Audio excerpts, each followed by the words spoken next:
¿Cómo estás, profesor Gerardo Caetano? Buen día. Buen día, Jorge, ¿qué tal? Muy bien, felicitaciones, ¿eh? Los otros días dábamos a la audiencia la información que nos llegaba a propósito de esta publicación global, donde se elegían los 50 intelectuales iberoamericanos más influyentes del año 2014, y allí aparecen nombres muy fuertes, ¿no? Aparece gente como Octavio Amorim Neto, como Isabel Allende, como Mario Vargas Llosa, como el Papa Francisco, como Fernando Enrique Cardoso, Jorge Castañeda, Manuel Castells, que tanto admirás tú, Manuel Castells, justamente, ¿no? Sí. Javier Cercas, uno de los escritores más poderosos que ha sacado España en los últimos tiempos, Jorge Edwards, una figura extraordinaria de la cultura y la literatura chilena, Soledad Gallego Díaz, que es una periodista española que estuvo bastante tiempo cubriendo la corresponsalía de Buenos Aires y Montevideo, Enrique Krause, un escritor, ensayista, creador de varias publicaciones, entre ellas Letras Libres, un continuador de Octavio Paz, ¿verdad? Javier Marías, Leonardo Padura, la voz más poderosa que tiene hoy la literatura cubana a nivel internacional, Sergio Ramírez, Joanny Sánchez, la activista y bloguera cubana, Fernando Sabater, Beatriz Sarlo, Mario Vargas Llosa, como señalábamos recién, es decir, Jorge Volpi, el escritor mexicano, es decir, entre esos nombres hay dos uruguayos, uno el de Eduardo Galeano y el otro el de Gerardo Caetano, y nos llenó mucho de orgullo realmente. No queremos hacer nuestro lo que no es nuestro, pero de cualquier manera lo celebramos como si hubiera sido una conquista de todos nosotros, Gerardo. Además es algo absolutamente merecido debido al compromiso que has tenido a lo largo de toda tu vida con la actividad que desarrollás como historiador, como cientista político, es decir, todas esas cosas tan diversas que has ido obteniendo en base a estudio, esfuerzo, trabajo, intervenciones internacionales, una cantidad de cosas. Así que estamos muy contentos, Gerardo. Muchísimas gracias. Es lo que puedo y es lo que debo decir. Muchísimas gracias, sí, Jorge. Y bueno, también en esto hay muchísimo compartido. Sí, pero está el origen, ¿no? Está la madera de origen que es absolutamente tuya, y está además esa persistencia, esa tenacidad por el trabajo, por el estudio, por el rigor, por la propuesta comprometida con la gente, básicamente, ¿no? Y con tu actitud. Ayer leía un artículo tuyo, una entrevista tuya en la cual decías: no me sentiría bien en ningún partido político, y rechazando la idea de que tuvieras un futuro político en el futuro, ¿no? Eso es seguro. Eso es lo más seguro que hay. Es lo más seguro que tenés, está bien. Bueno, días dulces, días de cosecha. Felicitaciones, y bueno, ahora hay que mantenerse en el 2015. Bueno. Como deportista sabes que a veces es muy difícil llegar, pero todavía más difícil mantenerse, ¿no? Claro que sí. Bueno. Claro que sí. Gerardo, qué pereza, qué pobreza, qué actitud prescindente que hay en relación a las elecciones del próximo domingo, ¿no? Impactante. Realmente no recuerdo una elección con tan baja... Yo tampoco, expectativa y con tan baja participación. Yo creo que tiene mucho que ver con muchas cosas. No deja de ser un hecho muy significativo. Tú sabes, lo hemos hablado muchas veces, hasta por una cuestión de respeto por quienes son los contrincantes de una contienda, hasta por una razón metodológica que reivindica la dimensión de incertidumbre, de necesaria incertidumbre que tiene el juego democrático. Nunca me ha gustado decir que fulano ya ganó, o que Mengano ya perdió, o que... Nunca se puede decir eso. Nunca se puede decir eso. En política no hay imposibles, y aseguro, desde muy chiquito me enseñaron que lo llevaron preso. Sí. Pero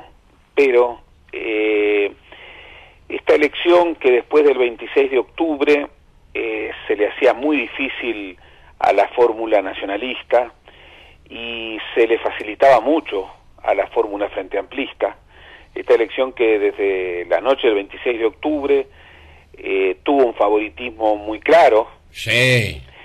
Yo creo que a partir de lo que ocurrió en estas últimas semanas, esa situación se ha profundizado. Creo que sí, tengo la misma impresión que tú, y no solamente con lo que pasó en el Partido Nacional, que creo que no pasó tanto, sino en el partido de enfrente, el Partido Colorado, ¿no? Claro, yo creo que hay un hecho fundamental. La primera estrategia de la fórmula nacionalista fue, convocar a ese 52% que no había votado a la fórmula frente amplista. Y eso pasaba por hacer acuerdos y por buscar sociedades con los otros partidos. Y ahí tuvo el primer traspié enorme, la fórmula nacionalista.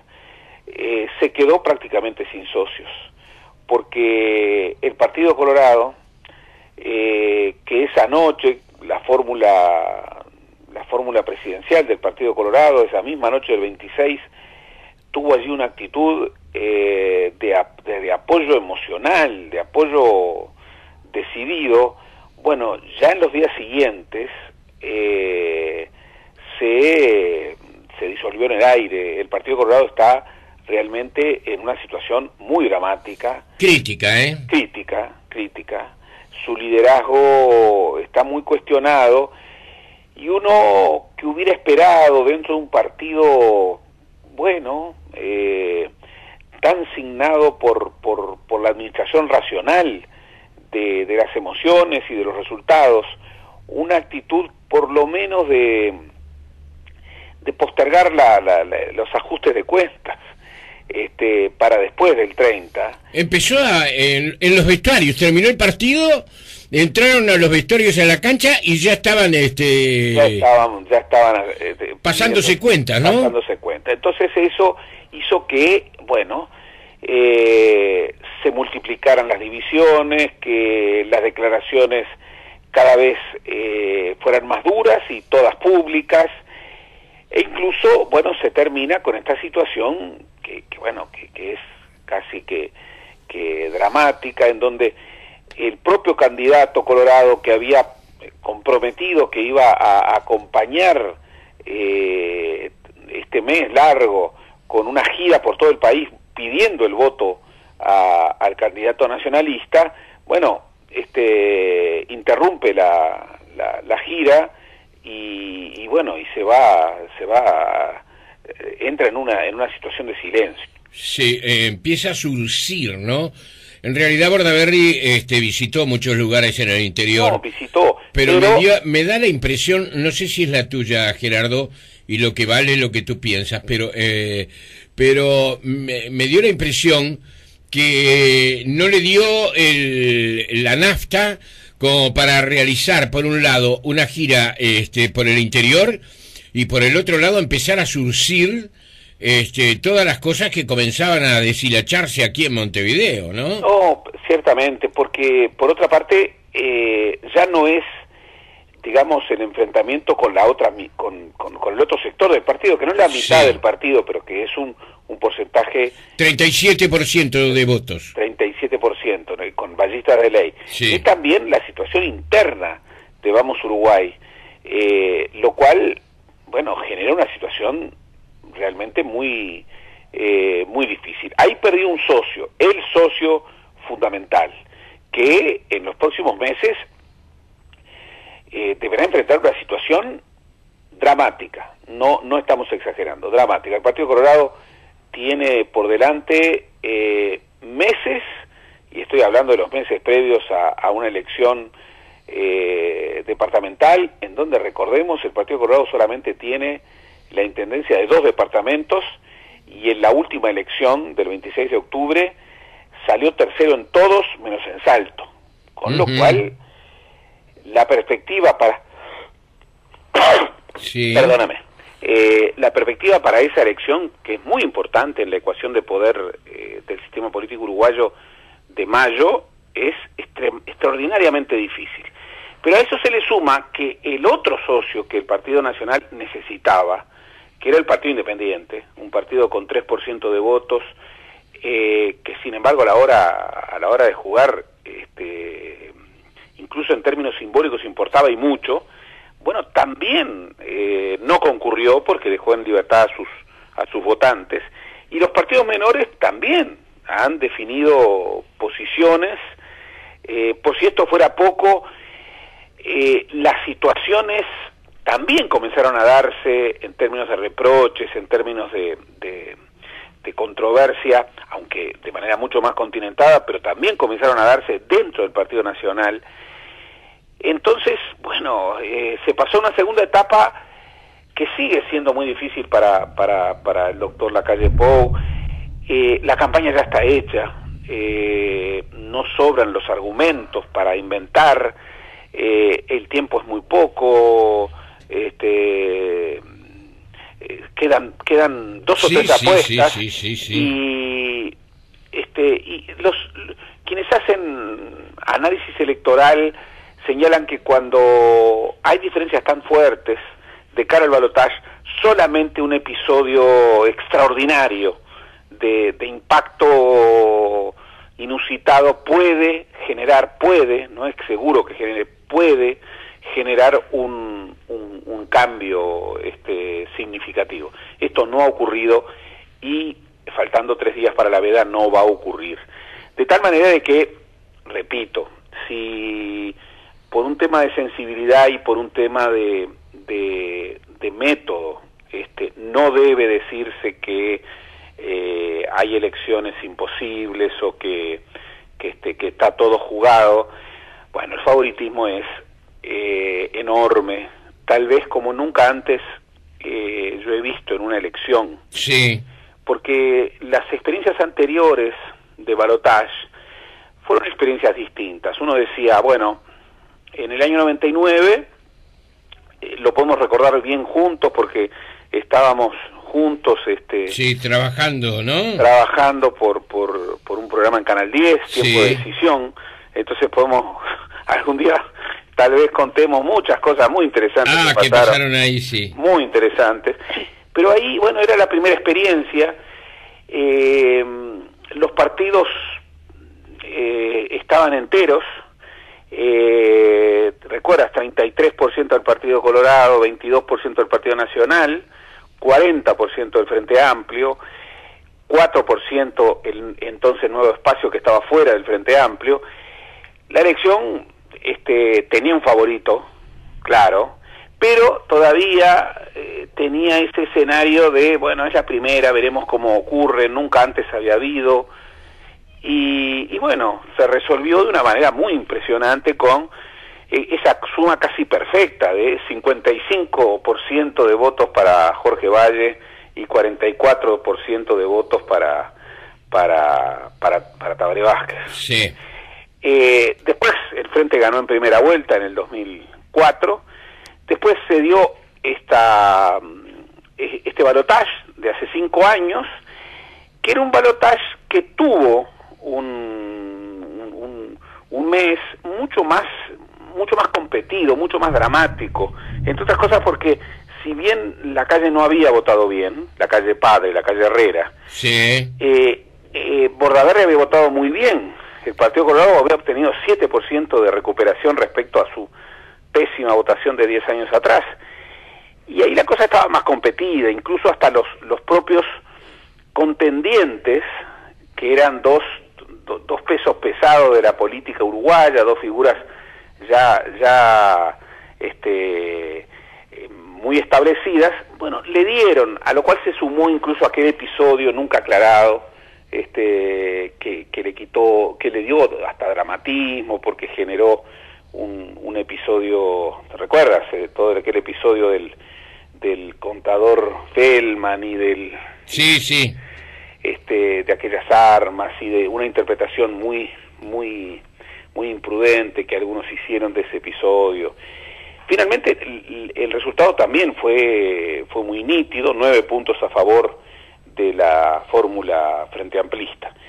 Pero en esta ocasión yo creo que por muchos motivos, por los que hemos señalado, y también porque las expectativas eran muy otras, y cuando las expectativas son muy grandes, los resultados no son los esperados, bueno, el impacto es mayor. Pero no deja de sorprenderme la entidad del bajón. Sí. Me contaban, gente amiga, que en el interior del país esto todavía se vuelve más manifiesto. Ajá. Y que las redes de caudillos es muy claro que están guardando dinero para mayo. Porque mayo, la elección de mayo es una elección muy importante, repito, para la ecuación de poder en el Uruguay, pero además, si hay algún partido para el cual la elección de mayo es muy importante, es para el Partido Nacional. El Partido Nacional desde el siglo XIX es el partido de las jefaturas departamentales, es el partido de la descentralización, es el partido del interior, y hoy, de acuerdo a los resultados del 26 de octubre, que por supuesto no hay que proyectar para mayo, son dos escenarios muy distintos, y quien lo haga se va a equivocar, son dos elecciones diferentes, lo cual no quiere decir que el Frente Amplio no pueda ganar en varios departamentos, incluso algunos de los cuales en forma inesperada, pero no debe proyectarse, es un error proyectar este triunfo aplastante del Frente Amplio en materia territorial, con el triunfo en 14. El 26 de octubre, sí, claro, sin duda. El 26 de octubre en 14 departamentos, algunos de ellos... Cerro Largo, las performances en Salto, Paysandú, Canelones y Montevideo, en donde el Frente Amplio le gana a la suma de los partidos tradicionales juntos. Sí. En dos de esos departamentos con intendentes, en Salto nada menos que con Cuitiño de intendente, que es que era el candidato a vicepresidente del Partido Colorado, y en Paysandú con Bertil Ventos, que en los dos casos ganan la elección 5 años atrás, en mayo del 2010, como resultado de una suerte de suma tácita de los votantes de uno y otro partido. Tú recuerdas, tanto en Salto como en Paysandú, el día de las elecciones departamentales nos dimos cuenta de que los partidos tradicionales habían pactado unir sus votos, y por más que formalmente aparecieron los dos partidos, claramente hubo un trasiego de votos blancos al candidato colorado en Salto, y hubo un trasiego de votos colorados al candidato nacionalista en Paysandú. Sí. Me dicen que la parálisis de la movilización nacionalista en el interior, sobre todo a nivel de la acción protagónica de los caudillos, que son claves en toda elección, es muy llamativa. Esto, repito, le hace muy difícil, muy cuesta arriba esta campaña este mes a la fórmula nacionalista, muy cuesta arriba, más cuesta arriba aún de lo que ya la tenía el 26 de octubre, y le ha facilitado mucho las cosas a la fórmula frente amplista, que no ha tenido que innovar mucho y que más bien ha estado muy cómoda. Sí, sí, evidentemente en estas últimas semanas, sin duda. Va a llegar el momento, tal vez la semana que viene, Gerardo, que tengamos que analizar la performance del doctor Vázquez y la performance del senador Lacalle Pou, más allá del resultado. Claro, hay quienes dicen, la calle no perdió nada, pegó un salto. Era diputado y lo estuvo a los saltos hasta el mismo día de las elecciones del 26 de octubre. Es verdad, lo llegó a perturbar en su momento, ¿verdad?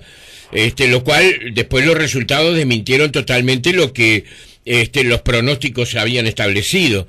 Pero de cualquier forma, la primera pregunta que uno puede hacerse es: ¿fue mala la gestión de la calle Pou o no? O no? Pero para eso vamos a esperar el domingo.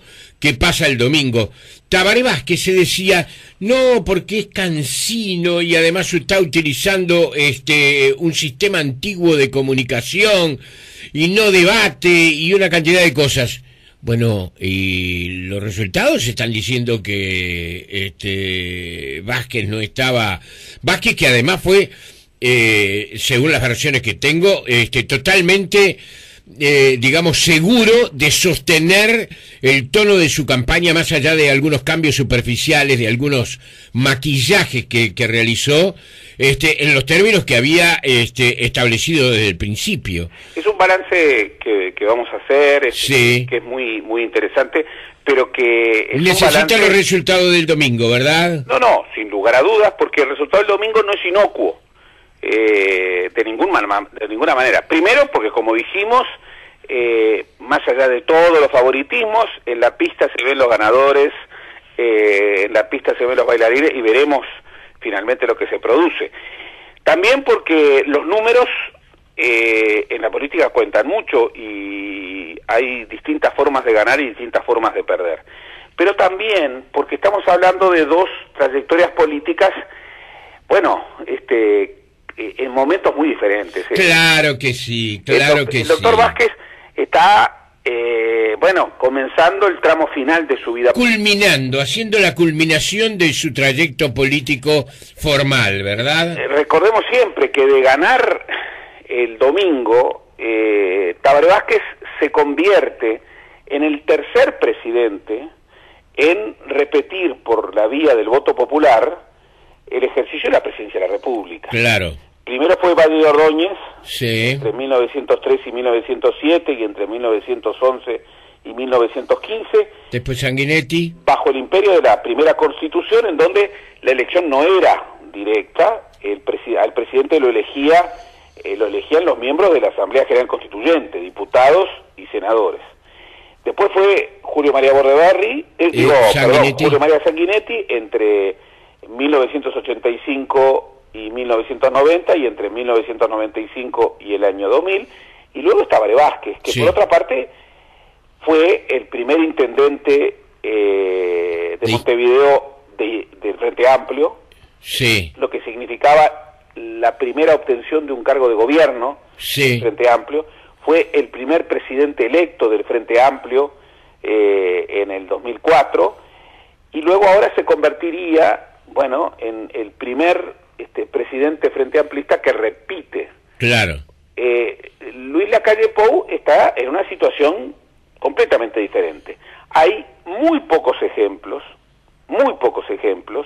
de alguien que desde una diputación, desde, digamos, la condición de no haber construido un sector mayoritario dentro de un partido, sí, si bien Lacalle construyó la 404, era un sector dentro del herrerismo. Sí. No era, digamos, no era el Consejo Nacional Herrerista que creó su padre en los años finales de la dictadura. Sin haber ocupado el Senado, sin haber ocupado un cargo ejecutivo, sin haberse configurado como una referencia en lo previo de la política nacional, bueno, logra un salto de 7 leguas que lo lleva, bueno, no solamente a ser senador, no solamente a tener una posición de liderazgo dentro del Partido Nacional. Recordemos, el doctor Lacalle Pou ganó las internas y las ganó de la manera que hay que ganar en la vida democrática, las ganó con votos, sí, y ratificó su situación de hegemonía dentro del Partido Nacional, pero también, y no lo olvidemos, dentro del herrerismo. Sí. Porque su herrerismo el de la 404, no es el herrerismo oficial, que es el de la 71. Sí. Y algo que ya se había dado... Prácticamente no menciona el herrerismo él. Sí, pero... No lo prácticamente no... de acuerdo contigo, pero prácticamente no ha hecho, digamos, su libro de cabecera, ¿eh? No, pero es un herrerista sí, de claro. raza. Claro, claro. Es un hombre que proviene de uno de los árboles más importantes en la historia política del país, como es el herrerismo. Es el bisnieto de Luis Alberto de Herrera, es el hijo de Luis Alberto Lacalle Pou, de Luis Alberto de Herrera, y si bien, bueno, cada uno es hijo de su tiempo y se parece tanto a sus padres como a su tiempo, él, si bien no ha referido mucho al herrerismo, también no lo ha negado, no ha borrado sus huellas, y si bien ha hecho hincapié en otras cosas, tampoco ha roto con su matriz, ni creo que lo haga. Sí, es interesantísimo además lo que queda para el futuro, ¿no? No solamente en el Partido Nacional. El Frente Amplio, por supuesto, bueno, está en un momento muy dulce, probablemente gane la elección, tenga pero la mayoría... Se le termina el triángulo final. Ah, exactamente, hay que cambiar los jugadores. Le ha dado tanta la victoria, es como que se termina, digamos... El ciclo de Lugano y Forlán, hay que inventar otros. Claro, y además, acá son los 3 políticos más populares del Uruguay en los últimos 15 años. Claro. Y el soporte de lo que le ha pasado al Frente Amplio, obviamente junto con el legado poderosísimo del fundador, del general Iber Sereni, que muere justamente hace 15 años, hace 10 años, en el 2004. Pero acá se termina, es la última. Sí. Y yo te hago una pregunta. Bueno, en el 2019, más allá de algunos que despuntan, como por ejemplo el vicepresidente, sí. ¿Tú sabes quiénes van a ser los que van a estar discutiendo en una mesa chica? No lo tengo claro. 4 o 5, el futuro liderazgo del Frente Amplio. No lo tengo claro. Yo tampoco, y creo que nadie lo tiene. Bueno, vamos a ver qué pasa. Partido Colorado, ¿tú tienes claro? No, no hay nada, claro. No me pidas imposibles. No. En cambio, en el Partido Nacional, bueno, hay muchas incertidumbres, pero dentro de 5 años, si no media algo inesperado, Luis Lacalle Pou va a estar en la discusión. Sí, y probablemente Larrañaga también. Y probablemente Larrañaga también. Si lo convencen y si convencen. Exactamente. Un minuto para esta situación que se generó de disgusto con México, Gerardo. Bueno, 2 cosas bien distintas. Lo de México es dramático, es terrible, es confirmatorio de una situación que no viene de ahora, viene de hace mucho tiempo. Tengo muchos amigos mexicanos, voy bastante seguido a México. Quiero a México, me duele mucho México. México es un país muy importante para el Uruguay. Es un país extraordinario. Es un país extraordinario, con una potencialidad gigantesca. Es el único país de América Latina que puede competir con Brasil en el liderazgo. Sí. Pero es un país que está en una situación realmente insostenible. Límite. Lo que dijo Mujica... es absolutamente, yo diría que suscribiría casi todo lo que dijo Mujica. El tema es si lo puede decir. Ahí está, y salvo esa parte donde expresa en tono de consejo cómo tiene que México solucionar sus cosas, ¿no? Y además la expresión es tal cual tú lo dices. En una conversación mano a mano uno tendría poco que discutir. Pocas discrepancias. Lo que pasa es que en materia de política internacional, la expresión Estado fallido es una de las expresiones más duras. De Estado fallido se habla en relación a Haití. De Estado fallido se habla en relación a varios países africanos. México es un país que tiene, más allá de sus enormes dificultades, un nacionalismo muy afincado. Sin duda. Venezuela, afincado. ¿Que es un Estado fallido o no es un Estado fallido? No es un Estado fallido, no. En América Latina, incluso ni siquiera los opositores más duros lo han dicho. Al chavismo lo han dicho. Es decir, pueden ¿qué es un Estado fallido? Un Estado fallido es justamente cuando las funciones primordiales de un Estado no son cumplidas.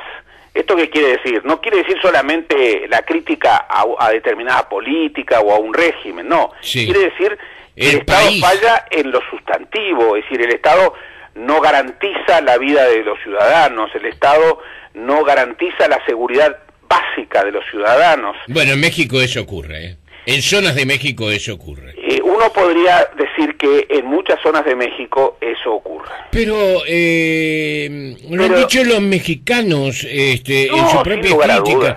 ¿Recuerda aquella comisaría que quedó con un solo policía que era una mujer? ¿Recuerdas? Y que a las 24 horas renunció porque era en un pueblito cercano a Juárez, en donde quedó la comisaría sin policías. Bueno, de esos dichos, de esos cuentos en México, que además es un país gigantesco que tiene casi 120 amor por el mito, es un país en donde, bueno, hay muchas circunstancias dramáticas y el último decenio es un decenio trágico porque México tiene una guerra interna no declarada pero estable, donde tenemos ya centenares de miles de muertos, ya no estamos hablando de decenas de miles de muertos, y tenemos digamos, fuerzas policiales y fuerzas irregulares que actúan con total impunidad, utilizando los mismos métodos y con una total desaprensión a la vigencia de los recursos, de los derechos humanos más evidentes, más directos. Sobre eso no pueden haber dos opiniones. El tema es, bueno, si un presidente lo puede decir. ¿Y a cambio de qué? ¿Qué beneficio? ¿Y a cambio de qué? Y yo creo que ahí el presidente Mujica vuelve a equivocarse porque un presidente no puede, y no es una cuestión meramente formal, es una cuestión que tiene que ver con la autodeterminación de los pueblos, con la no intervención, con el derecho internacional. Un presidente, además de hacer muchas cosas en esa dirección, tiene que cuidar sus dichos. No puede hablar hacia adentro como habla hacia afuera. Y cosas que hacia adentro, bueno, a muchos les gusta, a otros no les gusta, bueno, pero es hacia adentro. Hacia afuera, el escenario del derecho internacional es un escenario que, bueno, que impone otros límites, otras restricciones, y hay que medir las cosas 2, 3 y hasta 10 veces antes de decirlas. Sí. Pero bueno, México es un país muy importante para el Uruguay. Esperemos que no haya repercusiones importantes. Yo espero que no las haya. México es un país que fue de una solidaridad extraordinaria durante la dictadura. Sí. Hay una colonia de los llamados Urumex, los uruguayos mexicanos, que es importantísima, pero al mismo tiempo México, como lo dijo el anterior presidente Calderón, tiene con Uruguay no solo un tratado de libre comercio, sino también un vínculo político, comercial, estratégico, muy marcado. El presidente Calderón dijo que México era el gran socio, que Uruguay era el gran socio de México en el Mercosur. Sí. Y eso es así. y eso favorece mucho a Uruguay. Sí. Porque México tiene una rencilla histórica y creciente con Brasil. Sí. Entonces, si Uruguay puede ser facilitador de que, bueno, nada menos que un país como México, con la potencia, también con los problemas, pero con la potencialidad mexicana. Sí, riqueza que tiene, ¿no? Exacto. Todo sentido. Esté en el radar del Mercosur, esté en el radar de Sudamérica, puede haber un acercamiento más allá de la diferencia entre Sudamérica, como les gusta decir a los brasileños, y América Latina, que incluye también a México y a Centroamérica, que ya forman parte de Norteamérica. México, a todos sus desafíos, le suma el hecho de que el 85% de sus exportaciones están radicadas en los Estados Unidos. Sí, sí. Y que tiene, de acuerdo a estimaciones conservadoras, 20 o 25 millones de mexicanos, muchos de ellos todavía irregulares, en los Estados Unidos. Exactamente. Entonces, México es al mismo tiempo América Latina, pero también es Norteamérica. Y necesita hoy más que nunca lazos con América Latina. Y Uruguay es uno de ellos. Por eso, bueno, estas declaraciones, por más que, como tú muy bien decías y yo comparto, si lo hacemos en una conversación mano a mano, tendríamos muy pocas diferencias con el presidente, muy pocas diferencias, por lo horrendo de lo que está pasando en México.